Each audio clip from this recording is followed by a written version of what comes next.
Hello mga boss, sa mga nagbabalak po na gumamit ng ganitong klase ng battery indicator ay kailangan nyo po itong malaman. So ito po ay bagong dating lamang at kararating lamang sa akin. At ito pong battery indicator na to ay design para sa 18650 na lithium ion 3.7 volts. So dito yung kanyang input. Yan, positive negative lang. Tapos ito yung sa likod nya. So ito pong ganitong klase ng battery indicator ay multi-purpose. Bakit ko nasabing multi-purpose? Ito po ay pwede sa 1S, yan kung makikita nyo, 1S, 2S, 3S hanggang 8S na lithium ion battery. So yung 8S po ay series connection. Ibig sabihin, pag sinabing 1S, ibig sabihin isang yung cells lamang natin ay naka-parallel connection. Tapos pag 2S ay dalawang battery na naka-series hanggang sa magtuloy-tuloy na po. So ganun po ang series connection. So pag nilagay nyo siya, pag first time nang dumating sa inyo to, ay baka ma-encounter nyo yung ganitong issue. So papakita ko sa inyo para maging aware kayo at alam nyo yung gagawin. So dito, ikabit natin yung kanyang supply. Yan, positive to positive. Yan, ikabit lamang natin. So sa mga nagbabalak, panoorin nyo tong video na to mga boss kung balak nyo gumamit ng ganito para baka ma-encounter nyo rin kasi yung ganitong problema. Sasabihin ko sa inyo kung ano yung gagawin nyo. So ayan o, papansin nyo, gumana siya pero nakalagay sa kanya is depleted or lobat, kahit na yung ating battery voltage ay mataas naman. Ayun o, 3.8.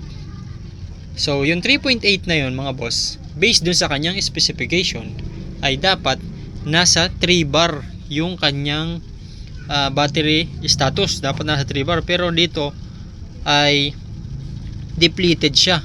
So ano ang gagawin natin? So ang gagawin natin mga boss ay i-calibrate natin ito. So paano naman natin i-calibrate yan boss? So ganito lang. Yan. Pumunta tayo dito sa likod nya. Yan. Dito sa likod nya, makikita nyo yung configuration kung 1S, 2S, 3S, 4S. So pipili po kayo ng configuration ng battery nyong ilalagay dyan. Kagaya nung sa akin, naka 1S lamang ako. So 1S po yung pipiliin ko dyan. So yung 1S na yan, yung tapat niya, may dalawang terminal dyan. Ayan o, isa, dalawa. So kumuha tayo ng pointer, panturo. Yan. Yan, ito po, lapit natin itong terminal na to. Tapos itong terminal na to ay pag jumper natin. So pag sasamahin natin yung dalawa na yan para makuha natin yung accurate na battery indicator or battery status ng ating battery. So isa pa ha, pag jumper po natin yung dalawa na yan. Yan. Yan. 1 series S1 yung pipiliin natin. Pero kung 2S yung gagamit battery nyo, itong 2S ang pag-jumperin nyo, no? So subukan natin. Yan. Kuha tayo ng panghinang at hinangin natin. Yan. Ito yung 1S tayo mga boss ha. Tingnan nyo ha, 1S. Yun ang hihinangin natin. Pag jumperin natin yung dalawa.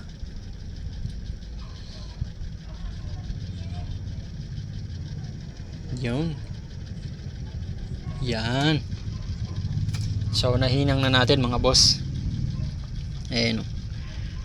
Ayan o. Connected na siya. So tingnan natin. Ayun.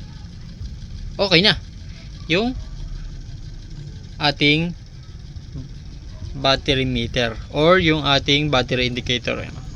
Based po dun sa specification niya na binigay, na kapag battery voltage ay nasa 3.7 to 3.8 ay nasa 3 bar ang kanyang indicator. Yan. So yan po. So ganyan lang gagawin nyo mga boss. Ngayon subukan naman natin sa 2S battery. Yan. Pag 2S na battery naman ang gagamitin ninyo, i-unplug lang natin, alisin natin yung supply. Yan. Tapos kuha tayo ng 2S battery. Ayan, ito 2S to. Ayan, naka-series siya, dalawang battery na naka-series. So ayan, sukatin natin yung kanyang voltage, no? Positive, negative.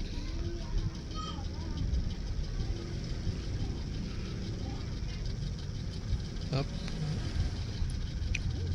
Ayun, 7.89 or nasa 7.9. So kapag ganyan mga boss, pag nasa 7.9 or nasa almost 4 volts ang bawat isa, ibig sabihin po dapat nasa 4 bar yung ating battery indicator. So ang bago natin idikit yan dyan, i-make sure natin na yung ating jumper ay naka-jump dun sa 2S. So paghihiwalayin ulit natin yung dalawa na yun, at ang pagkukunikin naman natin ay yung sa 2S. Yan. So i-alisin natin lang ng panghinang. Siguraduhin magkahiwalay yan, ha. So yan, magkahiwalay na siya, you know. Yan, tapos ipag-jump naman natin yung tapat nung pang 2S.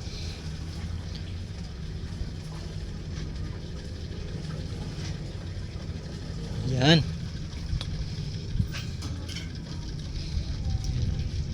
Yan, o, naka-jump na siya. Yan, 2S. So subukan natin. Yan, positive dito, positive at negative. So tandaan nyo mga boss, dapat nasa 4 bar yan. Ayun. So ganun lang mga boss. Yan. Kung sakaling ma-encounter nyo yung ganong problema na depleted siya kahit mataas ang battery voltage, ay siguraduhin nyo lamang na naka jumper yung dalawang terminal na yun, depende sa configuration ninyo. So kung 8S yung gagamitin ninyo, itong 8S ang pagja-jumperin ninyo. So kung 1S, 1S lamang ang pagja-jumperin ninyo. So ganun lang mga boss.